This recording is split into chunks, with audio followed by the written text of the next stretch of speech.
Y es importante ver un poco la línea del tiempo en el Evangelio de Mateo.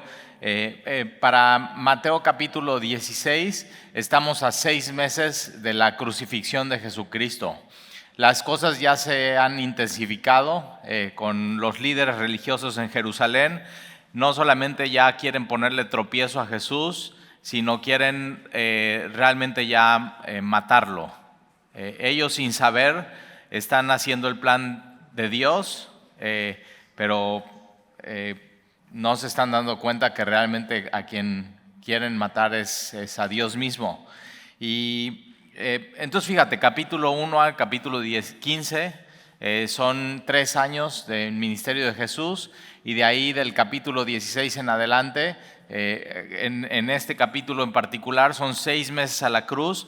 Pero conforme vamos avanzando en Mateo, la mayor parte de la última parte de Mateo es la última semana de Jesús, donde Jesús les da últimas instrucciones a sus discípulos, que nosotros las tenemos entonces también en la Biblia y son instrucciones para nosotros, que hablan del final de los tiempos. Un poco la palabra se llama escatología, que vamos a entrar un poco en eso. Y Jesús lo deja todo claro, o sea, la agenda de Dios para el mundo está clara, no hay lugar a dudas, y justo es lo que vamos a caminar también con Jesús. Y de ahí viene Getsemaní, Jesús orando por y con sus discípulos y al Padre, y vienen y ya arrestan a Jesús, lo llevan a la casa del sumo sacerdote, lo enjuician en la noche. Todo siendo de manera clandestina y completamente corrupta, ilegal para sus estatutos, o sea, ellos mismos yendo contra sus propias leyes, y de ahí lo presentan ante Poncio Pilato, el gobernador en ese tiempo en Jerusalén y en Judea, y Poncio Pilato no encuentra falta en Jesús. O sea, eso es un tremendo testimonio bíblico de que alguien externo a los judíos, una persona que era juez, que sabía hacerlo, que sabía examinar testigos y sabía examinar al culpable y hacerle preguntas, él al final dice: no encuentro falta en este hombre. Y entonces el pueblo está gritando y dice: crucifíquenlo. Y él, o sea, lo manda a golpear como para decir, bueno, a ver si ya con los golpes se tranquilizan, y no se tranquilizan, y les da a escoger a Barrabás. ¿Qué prefieren, Barrabás o Jesús? Barrabás siendo Barrabás para hoy serían nosotros un sicario, un terrorista, un cuate así, y ellos escogen a Barrabás en vez de Jesús. O sea, ve hasta dónde llega o sea, hasta dónde ellos quieren estirar la liga con tal de no aceptar a Jesús como su Señor y como su Mesías y como Salvador. Y de ahí viene la cruz, que hoy vamos a hablar un poco de eso, de la cruz. Pero acuérdate, la cruz el cristianismo realmente no se trata de la cruz, sino se trata de lo que viene después de la cruz. Es crucial la cruz porque es donde Jesús es nuestro sustituto, y nosotros debíamos de haber muerto. Él muere por nosotros, y nosotros la vida que nosotros no pudimos vivir, Él la vive por nosotros, y es un intercambio. O sea, Él es nuestro sustituto y nosotros lo sustituimos en su vida. Y de ahí viene la muerte de Jesús, donde una de las frases que dice en la cruz es: consumado es, que eso significa hecho está, que está hecho toda la obra de la salvación por la humanidad. Es decir, no queda nada más que hacer. O sea, completa está en la salvación en la cruz y en su sacrificio. De ahí es sepultado, y al tercer día Jesús resucita y asciende. Y Mateo capítulo 28 termina eso con la gran comisión, y después de la gran comisión Jesús asciende, y hoy Jesús está sentado a la derecha del Padre, como seguramente te lo enseñaron de chiquito en el credo. Jesús está hoy a la derecha del Padre, y también vendrá con poder. Jesús asciende en el monte de los olivos, y los ángeles dicen: así como ustedes vieron a Jesús ascender, así Él vendrá. Pero mientras tanto tienen algo que hacer, y los manda a ir a a esperar en el aposento alto, donde ellos están orando y están esperando la promesa que es el Espíritu Santo, que vendrá es una promesa que les dio Jesús y es la promesa del Padre. Y un día Jesús va a regresar en la segunda venida, va a llegar al mismo lugar de donde ascendió, que es el Monte de los Olivos, con su mismo cuerpo glorificado y resucitado, y eso es lo que le llamamos la segunda venida de Jesucristo. Y un poco Jesús va a hablar de esto en este capítulo. Pero acuérdate, toma en cuenta eso, faltan 6 meses para la cruz, Jesús ya estuvo con ellos más de 3 años, y fíjate, en 3 años fue suficiente para que ellos conocieran quién es Jesús. Lo que venimos viendo en el capítulo 16 es que Jesús los lleva a esta zona de Cesarea Filipo, donde está muy alejado de Jerusalén, donde está muy alejado de Galilea, para hacerles esta pregunta: ¿quién dicen ustedes que soy yo? Y Pedro es Pedro muy impulsivo. De pronto, o sea, yo a veces digo, leo a Pedro y digo, ay, o sea, igualito que yo, y hablas cuando no tienes que hablar, y cuando tienes que hablar no hablas, o dices algo mal, y ahí estás, tropiece y tropiece. Pero Pedro no se quedó igual, sino fue siendo transformado poco a poco, porque Jesús le dice a Pedro que cuando eras joven tú ibas a donde querías, o sea, sí, impulsivo, hacía lo que quería, iba a donde quería, decía lo que quería.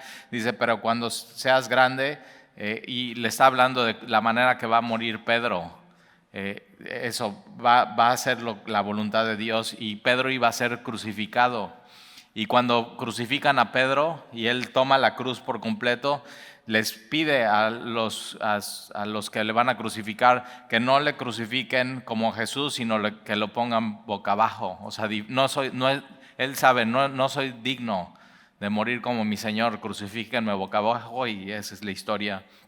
Y entonces, mira, versículo 21, desde entonces comenzó Jesús a declarar a sus discípulos que le era necesario. Si subrayas en tu Biblia, esta es una buena palabra que subrayar, le era necesario, le era necesario.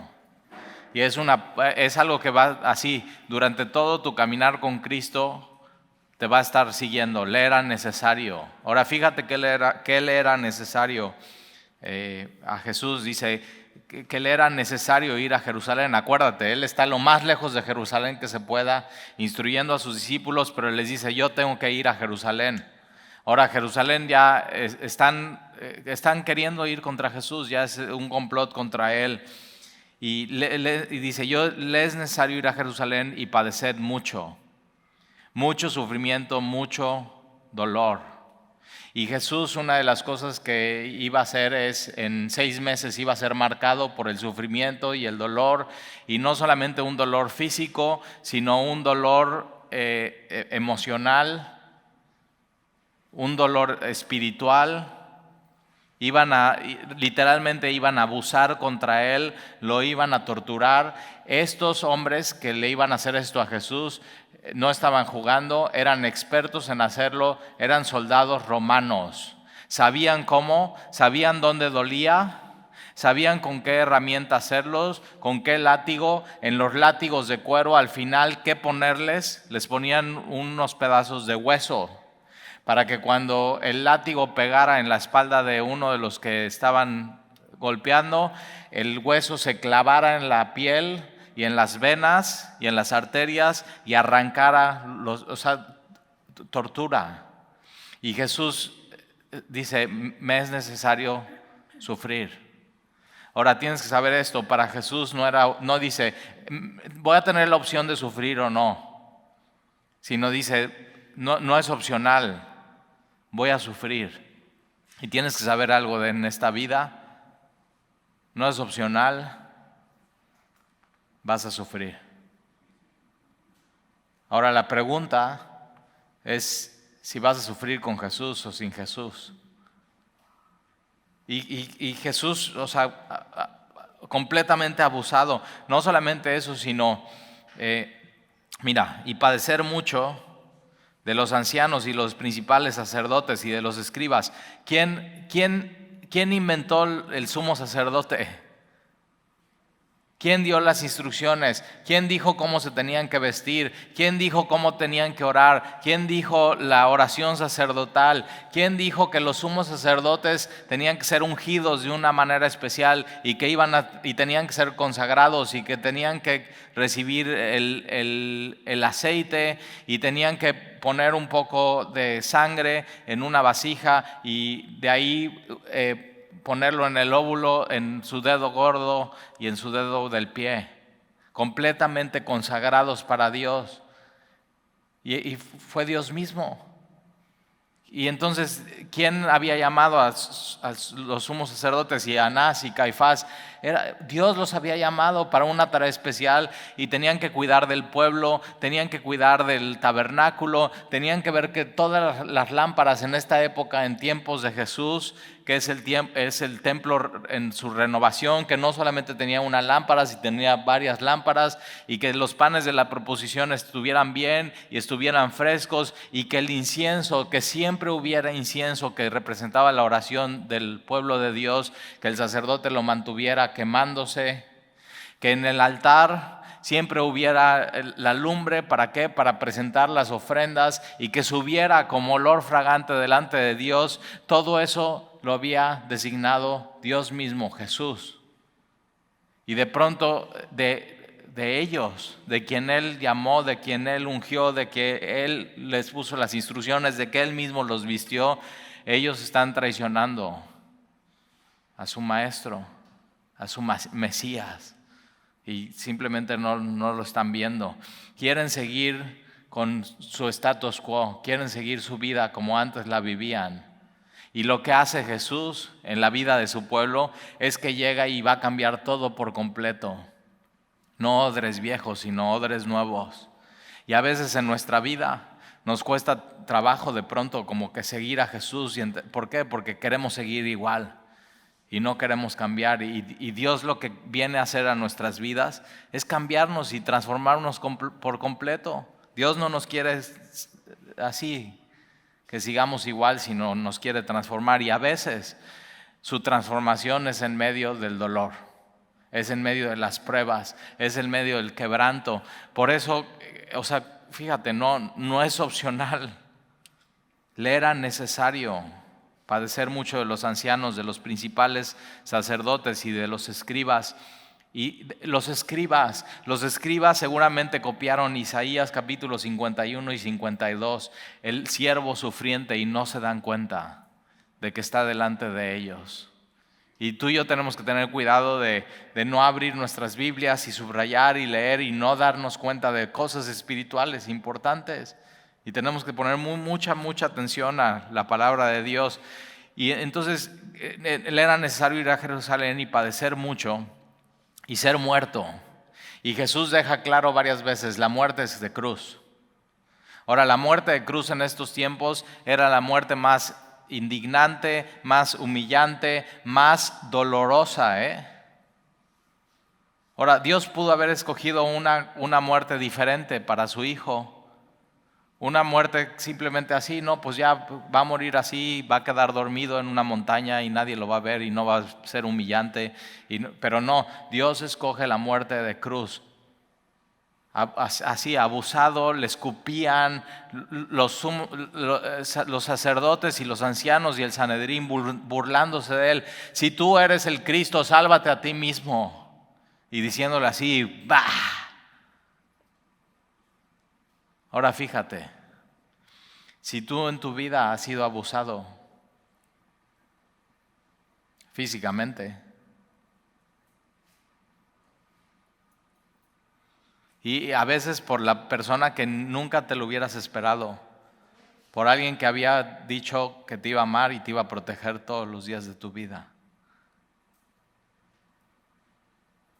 O si tú has sido abusado espiritualmente, posiblemente vienes de otra iglesia y vienes así, ¿no? Me abusaron de mí espiritualmente. O emocionalmente, abuso emocional, con palabras, con acciones, con manipulación, o posiblemente abuso sexual. Tienes que saber eso. Tienes un Dios que te entiende. Y normalmente lo que se hace con el abuso es que como es tan crudo y tan humillante, te lo guardas, te lo quedas y en lo más profundo de tu ser, pero tienes que saber eso, no se tiene que quedar ahí. Puedes ir con Jesús en oración y decirle, Señor, esto me sucedió, esto pasó, y tienes que saber que Él estaba ahí contigo. Y Él en la cruz resolvió el asunto. Y tus heridas y tu dolor y tu abuso y tu sufrimiento tienes que saber que son reales. Y es doloroso y es humillante, pero tienes que saber que las heridas de Jesús son las que te pueden sanar a ti. Y Él es el que te puede dar consuelo. Y Él es el único que te puede dar paz. Y Jesús murió así, en una cruz. ¿Por qué? Por ti, por amor a ti. Romanos 5:8, más Dios muestra su amor. El amor de Dios no es un sentimiento que, sí siento que me ama. A veces no sientes que te ama Dios. ¿Nunca te ha pasado? No, pues como que siento que no. Mas Dios muestra su amor para con nosotros en que aún siendo pecadores, Cristo murió por nosotros y fue una cruz y era necesario morir para salvarte a ti. Era necesario morir y sufrir para que Él sea tu consuelo, para que tú te puedas acercar a Él, para que sus llagas te sanaran a ti. Era necesario. No había un plan B, no había otra opción, y en este mundo tendrás que sufrir. Pero ojo, mira, y padecer mucho de los ancianos, de los principales sacerdotes y de los escribas y ser muerto, pero ahí no se termina la historia. Tu historia no se termina en tu abuso. Tu historia no se termina en tu sufrimiento, tu historia no se termina en tu dolor, como la historia de Jesús no terminó en la cruz. El cristianismo no se trata de la cruz. La cruz es sumamente importante, pero tienes que saber que en esta época, fuera de Jerusalén, morían muchísimas personas de crucifixión. El cristianismo se trata de quién murió en esa cruz y que resucitó. Fíjate, y ser muerto. Y ahí nos termina la historia y resucitar al tercer día. Tu historia no se termina en tu sufrimiento, tu historia se termina en la gloria. Porque eso fue la resurrección. La gloria de Dios y su hermosura. Y un día así como Jesús resucitó, un día tú y yo, si hemos puesto nuestra esperanza en Jesús, un día tú y yo así vamos a tener un cuerpo nuevo que ya no va a tener esas marcas de dolor, sino será un cuerpo resucitado, ya no corrupto, sino incorruptible, y que va a estar en la gloria de Dios por una eternidad. Entonces fíjate, tú no eres tu pasado, tú no eres lo que te hicieron, tú eres quien eres en Cristo y tu vida no termina ahí, sino tu vida terminará en la gloria.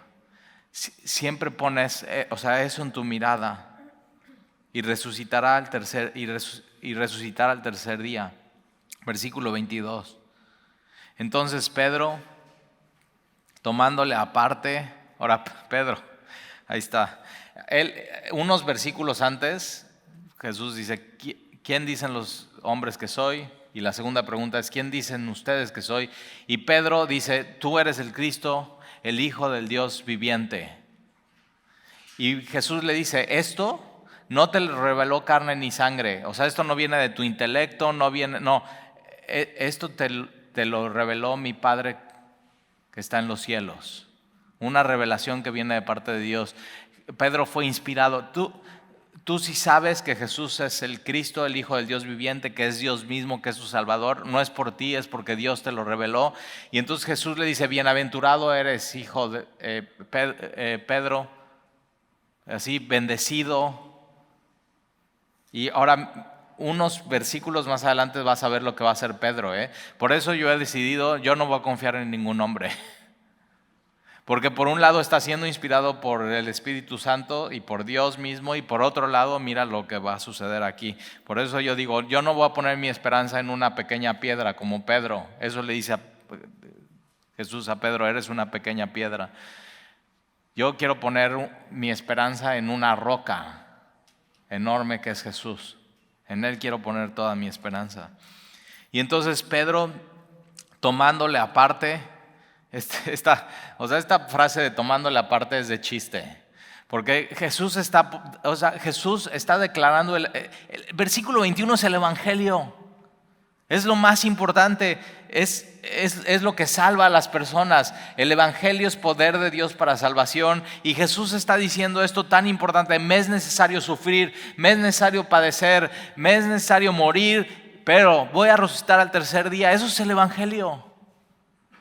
Y entonces Pedro está escuchando esto y interrumpe a Jesús y dice, tomándole aparte, le dice, oye, están todos, todos sus discípulos y sus apóstoles. Y le dice, Señor, ¿me permites un momentito? Ven tantito, porfa, necesito hablar contigo. Ese es Pedro. Y comenzó a reconvenirle. Esta palabra reconvenirle es reprenderle. O sea, le dice, Señor, ¿puedes venir tantito? Así, y ve a Jesús en su humildad, va con Pedro. Y Jesús está diciendo, no, Jesús, ¿qué estás diciendo? O sea, ¿cómo sufrir? Claro que no, eres el Mesías, eres Dios, nada de sufrir. Le empezó a reconvenir, le empezó a aconsejar Pedro a Jesús, cuando tendría que ser al revés. ¿Nunca te has cachado así como tratando de aconsejarle a Dios qué es lo mejor para tu vida? Eso es lo que está haciendo Pedro. No, ¿cómo eso, Jesús? Pero fíjate, muchas veces nos sucede como a Pedro, que no nos gusta, no nos sentimos cómodos con el sufrimiento y el dolor. Y menos con la muerte, Cuando yo voy a un funeral, siempre estoy así, pues Señor, ayúdame, úsame, ayúdame a no decir algo que no. O sea, si te das cuenta, la gente no sabe qué hacer en un funeral. O sea, ¿cómo entro? ¿Qué digo? En una fiesta fácil, ¿qué onda? Y abrazo, y le hace el regalo. Y en un funeral estás, ¿qué hago? ¿Qué digo? Y a veces hasta ya se siente tan incómoda la gente que empieza a decir chistes. Y digo, ¿cómo chistes? Así, rarísimo. Pero así, ahora, ¿por qué pasa eso en un funeral? Porque el hombre no estuvo hecho para morir, sino para vivir por una eternidad. En el jardín de Edén no había sufrimiento. El sufrimiento entró por el pecado. Y ahí entró la muerte. Por eso no nos gusta y no estamos acostumbrados.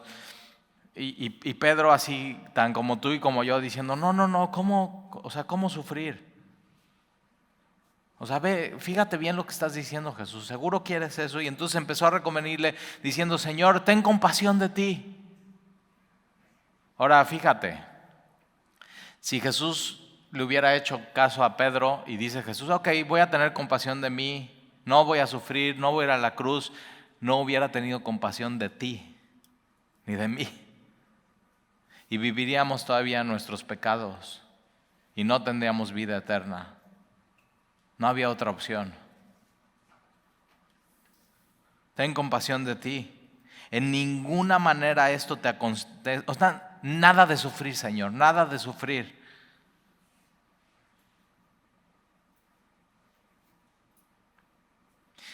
El ser humano siempre huye del sufrimiento. Y bueno, o sea, la verdad, ¿quién quiere sufrir? Pero tienes que saber que Dios hace sus mejores obras en medio del sufrimiento. ¿Dónde creces en carácter? En medio de las pruebas y el sufrimiento. ¿Dónde creces en experiencia? En medio de las pruebas y el sufrimiento. ¿Cuál fue, mira, la obra más hermosa de Dios en este mundo fue en medio del dolor y el sufrimiento de Jesús en la cruz. Porque el final no era el dolor y el sufrimiento, sino simplemente ese era un paso más. ¿Para qué? Para lo que venía, que era la gloria de Dios. Y cuando tú y yo sufrimos, tienes que saber, ese no es el final de la historia, simplemente Pablo lo dice muy bien, es una leve tribulación momentánea. Y dice, Talí, no estuvo leve. No estuvo leve, pero comparada con el peso de gloria, todo es leve. Todo es leve. Ten compasión de ti, en ninguna manera de esto, nada de sufrir.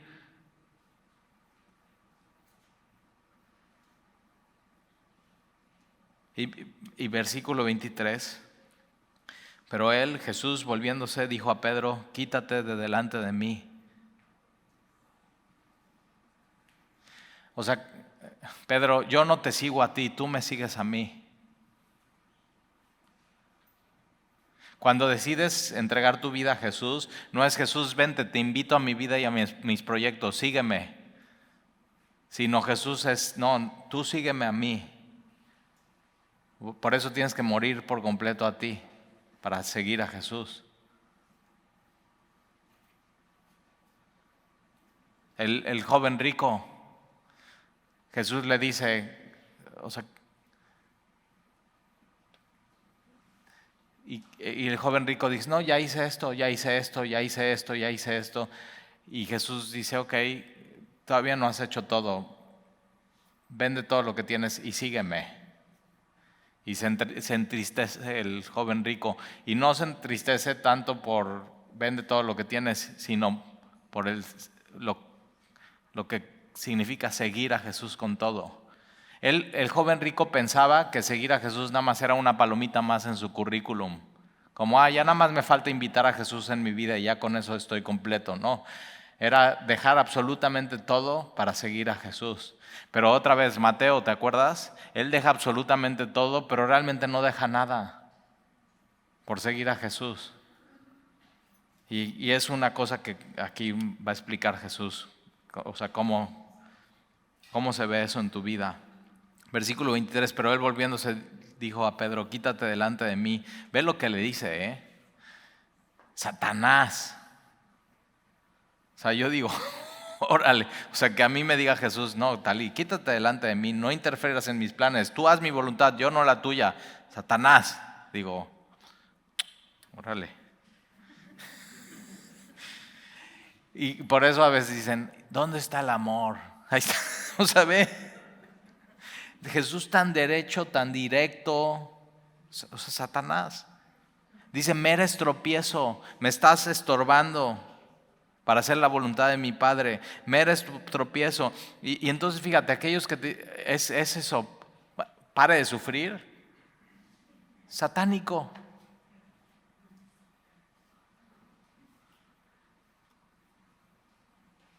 ¿Por qué quisieras parar de sufrir en tu vida o nunca sufrir si es donde Dios hace su mejor obra? Ahora no estoy de que, ya, venga el próximo sufrimiento, échamelo. No.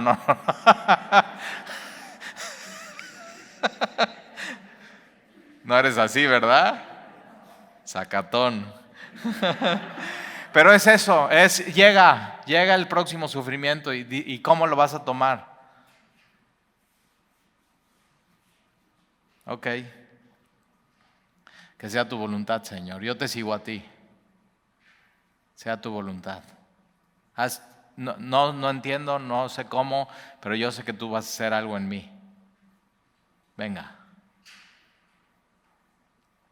¿Duele? Sí. Pero Él te entiende, Él está contigo. Entonces, fíjate, o sea, Pedro si no lo para en seco Jesús, Ya hubiera podido hacer una religión falsa de no para de sufrir, no, en este mundo no se sufre, en este mundo vive tu mejor vida hoy. Vive tu mejor vida hoy. Fíjate lo que estás diciendo, que en la eternidad, o sea, que hoy es tu mejor vida, que en la eternidad no es tu mejor vida. Yo digo, no, yo así estoy bien, porque sé que lo que vivo aquí, el sufrimiento, no es mi final, no es mi destino. En este mundo estoy de paso, soy extranjero y mi fin es la gloria de Dios. Ahí voy a estar por una eternidad. Entonces quítate delante de mí, Satanás. Me encanta leerlo, esa frase. Ay, Pedro. Yo cuando así llegue al cielo, así, bueno, después de estar un rato con Jesús, voy a ir con Pedro a sentarme y decir, oye, perdón porque te usamos muchas veces de ejemplo en la iglesia. Pero qué bueno que fue Pedro y no tú y yo, ¿no? Que hubiéramos dicho estas cosas también. Quítate delante de mí, Satanás, me eres tropiezo porque no pones la mira en las cosas de Dios, sino en la de los hombres. Su perspectiva era humana, no estaba viendo más allá del hoy, el ahora y el sufrimiento. Y siempre tú y yo cuando veamos, o sea, cómo un cristiano ve el sufrimiento, lo tienes que ver más allá del sufrimiento.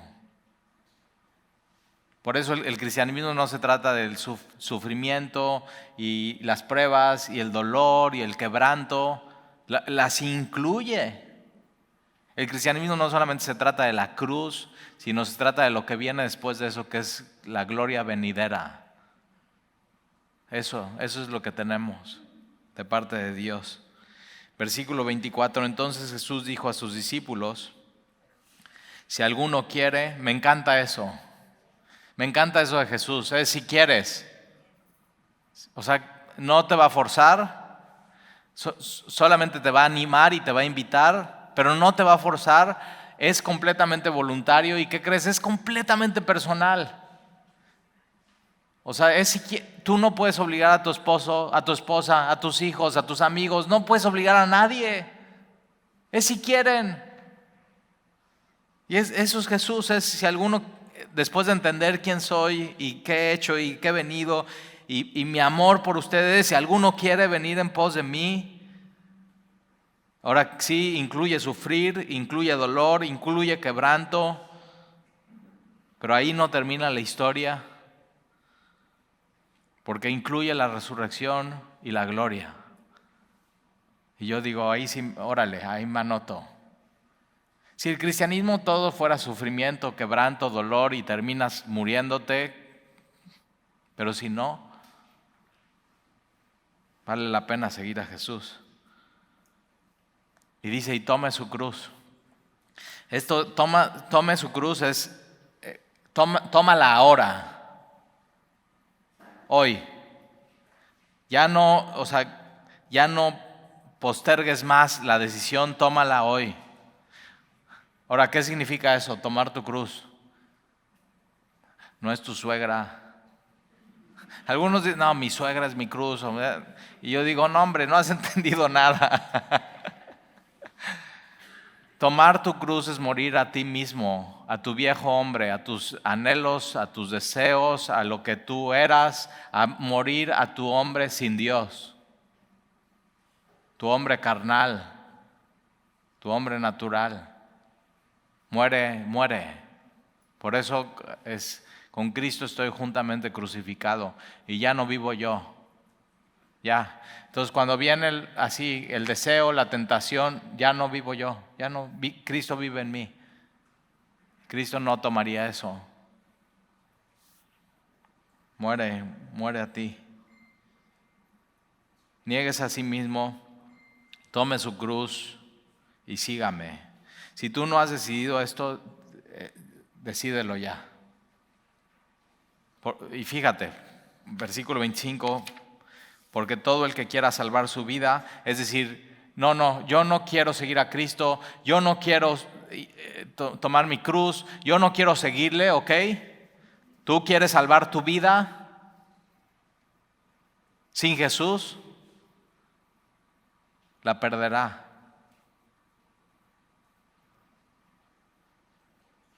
Aquí está la muerte verdadera, la muerte segunda, perder tu vida. O sea, todo el tiempo, no, yo quiero mi vida, yo no quiero seguir a Jesús, no quiero sufrir, yo quiero estar bien, así, ok, es una paradoja.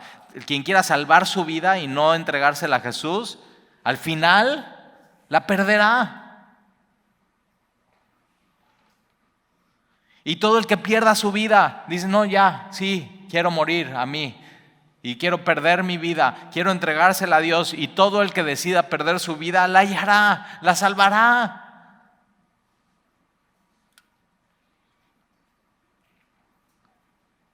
De esto se trata el Evangelio. O Dios te salva o pierdes tu vida. No hay otra opción. Versículo 26, porque ¿qué aprovecha el hombre si ganare todo el mundo? Hay gente que tiene esta meta, Por eso hay youtubers que ganan millones tratándote de vender un curso para que seas un ganador.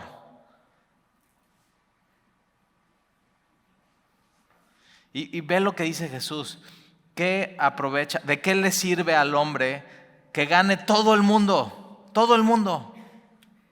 Y perdiera su alma. ¿De qué sirve?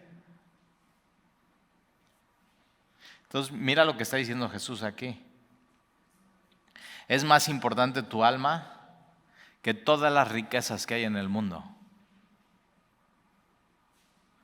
Salmo 49, 7 y 8 dice que nadie puede pagar por rescatar su alma. Nadie. Ahí te va.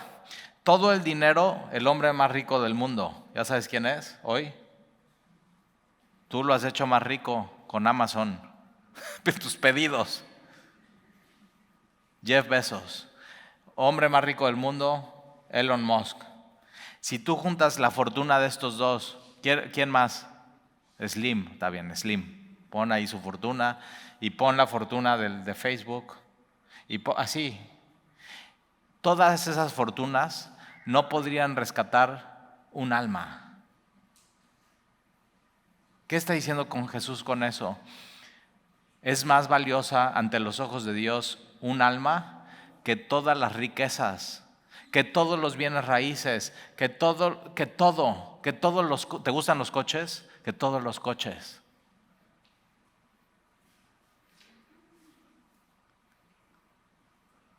Mira cómo ve Dios las almas. Y entonces, ¿qué es lo que tú tienes que hacer? Ubicarte en esa verdad.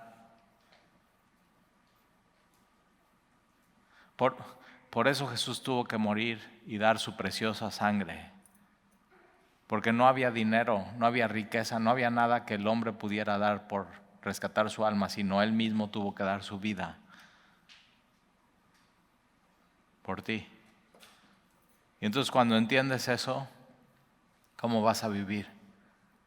Ahora déjame, te lo pongo desde otro punto de vista. Así ve Dios tu alma, pero así tú tienes que ver el alma de las demás personas. Entonces cuando tú ves a una persona y tiene alma, tiene que ser más valioso que cualquier cosa en este mundo. Es más, la Biblia enseña que es más importante un alma que las cosas. Es más importante eso. ¿Por qué? Porque fuimos creados a su imagen y semejanza. Tenemos su sello y eso es lo que nos da valor. Entonces cuando de pronto te sientes medio así, como dicen las abuelitas, ¿no? Medio chipil. Y dices, así es que no valgo nada. Mira lo que dice Jesús. Vales todo ante sus ojos,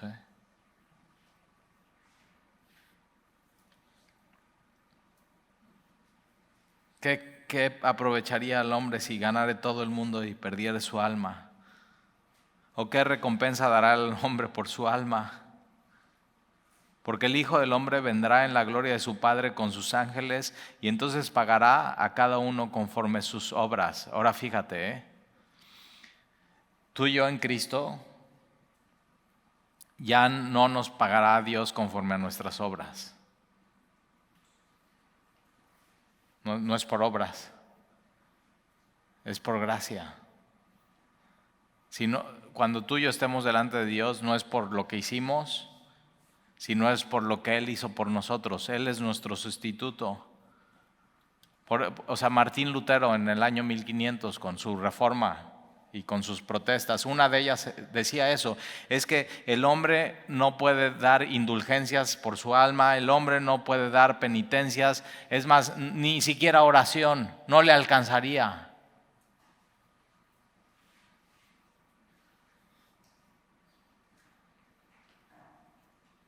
Es la obra completa de Jesús la que nos salva.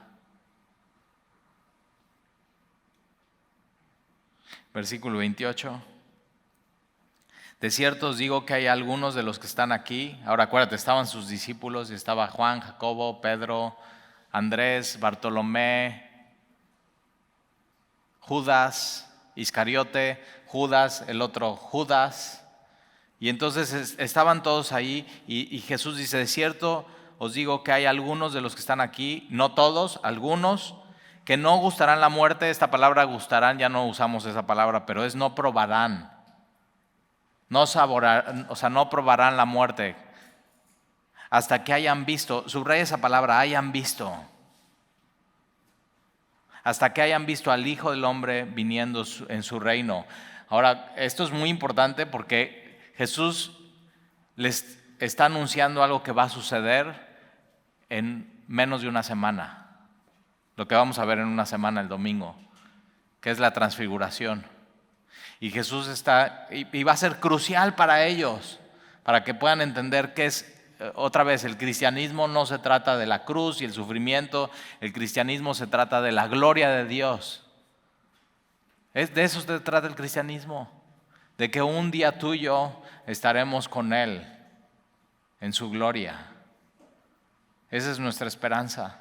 Y mientras estamos aquí, estamos de paso, somos peregrinos y extranjeros. Entonces fíjate, versículo 28, de cierto os digo que hay algunos de los que están aquí. ¿Y quiénes son? Ya sabemos porque ya leímos nuestra Biblia y es Pedro, Jacobo y Juan, los tres invitados a la transfiguración, al monte de transfiguración, donde ven a Jesús que por un momento así resplandece. Yo lo he entendido de esta manera. Jesús es Dios desde una eternidad hasta una eternidad. El Hijo de Dios siempre ha existido, no creado. Él es Dios mismo. Eso es lo que nos separa de Dios, de su creación. Dios no creado, nosotros fuimos creados por Él. Entonces Él está desde la eternidad hasta la eternidad y Él decide hacerse, Filipenses capítulo 2, tomar forma de siervo y venir a morar entre nosotros y ser hombre. Tener un tabernáculo. Ahora, Él estando en su gloria, se despoja de esa gloria para venir y morar entre nosotros, porque tú y yo con nuestros ojos carnales y en nuestra sociedad caída no podíamos ver a Dios en la gloria. Entonces Él toma forma de siervo, se despoja de su gloria, viene a morar entre nosotros, como si Él cubriera con un cuerpo por un momento su gloria y su esplendor. Ahora fíjate, el arca del pacto, representando la gloria de Dios, cuando Dios mismo le dice a Moisés, tienes que hacer el arca de esta manera, era madera de acacia por dentro y chapa de oro por fuera. Cuando alguien venía al arca, resplandor. Y Jesús es completamente diferente. Por fuera como hombre, como madera, común y corriente, pasaría desapercibido en Jerusalén, entre una de las sinagogas, pero por dentro, oro. Y lo que hace Jesús en el monte de transfiguración es se quita eso y ¡pum!, resplandece. Y los discípulos lo ven. Y es una probada de lo que van a ver por una eternidad. Y entonces Jacobo, Pedro y Juan, la próxima semana nos van a invitar a ver lo que ellos vieron, para que sepas que esta vida no se trata solamente de sufrimiento, de dolor, de pruebas y de quebranto, sino se tratan de la gloria de Dios. Eso. Y sigas caminando. Y vale mucho la pena. Y Jesús dice eso. Si alguien quiere venir en pos de mí, si alguien quiere, niéguese a sí mismo, tome su cruz. Ahora, quien toma la cruz, ya sabe, no hay vuelta atrás, ¿eh? Si tú tomas la cruz, no hay vuelta atrás. Entonces, si tú ya tomaste la cruz, síguele. Ya te animo, no hay vuelta atrás. Sigue caminando porque tu fin, cuando decides seguir a Jesús, no es sufrimiento, no es dolor, no es abuso. Hay eso en este mundo, pero tu fin es la gloria de Dios y vale la pena seguir caminando. Tienes un destino y ese destino vale todo. Entonces sigue caminando, no vuelvas atrás. Y entonces versículo 28, de cierto os digo que hay alguno de los que están aquí que no gustarán la muerte hasta que hayan visto al Hijo del Hombre viniendo en su reino. Y tú y yo un día vamos a ver eso, ¿eh? Esa es una promesa.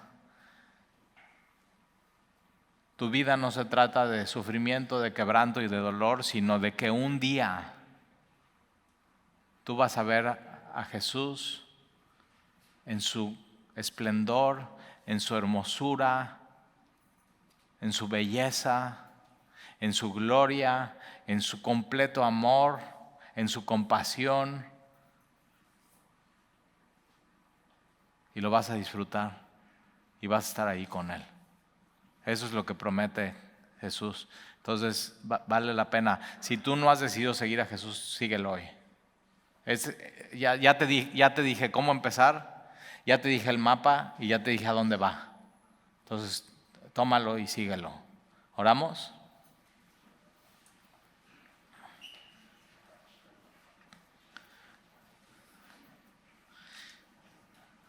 Señor, gracias por recordarnos y animarnos que el cristianismo no se trata de sufrimiento, de quebranto, de dolor, pero que tú sí lo usas en nuestras vidas y tú haces tus mejores obras y tú nos das experiencia y crecimiento.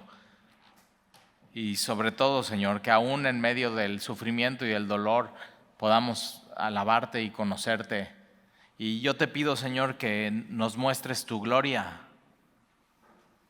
para poder seguir caminando sabiendo que hacia allá vamos. Y gracias, Señor, porque tenemos un sumo sacerdote, a Jesús nuestro Señor, que se hizo hombre, habitó entre nosotros y fue abusado, fue golpeado, fue criticado, fue molido por amor a nosotros cuando no tenía por qué hacerlo. Pero entonces nos podemos acercar y ya no guardar eso en lo más profundo de nuestro ser, sino platicarlo con Él y ponerlo en la luz y pedirle: Señor, sáname, ayúdame.